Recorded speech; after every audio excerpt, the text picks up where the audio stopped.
الطالبة روان. الطالبة روان طالبة كلية العلوم جامعة الزقازيق الفرقة الرابعة، وقعت من الدور الرابع النهاردة في الجامعة، وقعت وفرقت الحياة. الطالبة روان لما وقعت في زمايل ليها بيقولوا إن بعض الدكاترة أهملوا وقوعها وقالوا محدش يقرب منها، وشافوا اهمال من الدكاتره غريب جدا، لدرجه ان في زمايل روان بيقولوا ان كان في امتحان في المعمل اللي جنب مكان وقوع روان، والدكاتره منعوا الطلبه ان هم يخرجوا وقالوا لهم شوفوا مستقبلكم. وفي دكاتره لما لقت الطلبه بتصور سحبت الموبايلات منهم وخدوا البطاقات منهم، البطاقات الجامعيه.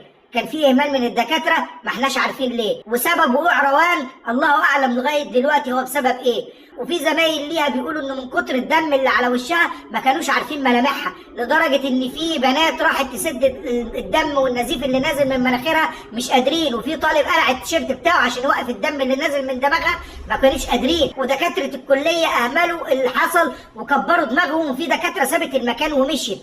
المؤسف في الامر ان اصلا عربيه الاسعاف جت بعدها بنص ساعه، مع ان المستشفى الجامعي ما تبعدش عن كليه العلوم دقيقه، ومع ذلك الاسعاف جت بعدها بنص ساعه، وجاي السواق بس بيقول انا معيش مسعف، وكان في قمه اللامبالاه وهم بيشيلوا روان، مع ان زمايلها بيقولوا ان هي كانت على الارض بتقول الحقوني وكان فيها النفس. ولما ودوها المستشفى كان اهم حاجه عندهم يخلوها في الانتظار عشان خاطر يشوفوا بياناتها او يشوفوا بطاقتها او يتعرفوا على اهليتها من غير ما يحاولوا ينقذوها، لغايه ما فرقت روان الحياه. الكلام ده كله على عهده زمايلها اللي نشروه على صفحاتهم. ايه يا جماعه في ايه؟ في اهمال حصل؟ في ناس كبرت دماغها وفي ناس سابت روان تموت؟ في ناس للاسف مشاعرها ما اتحركتش وقالوا سيبوها؟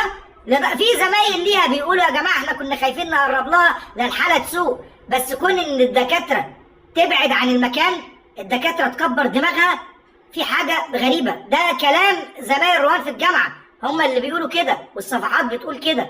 عايزين نعرف في ايه الغموض اللي حوالين حادثه روان.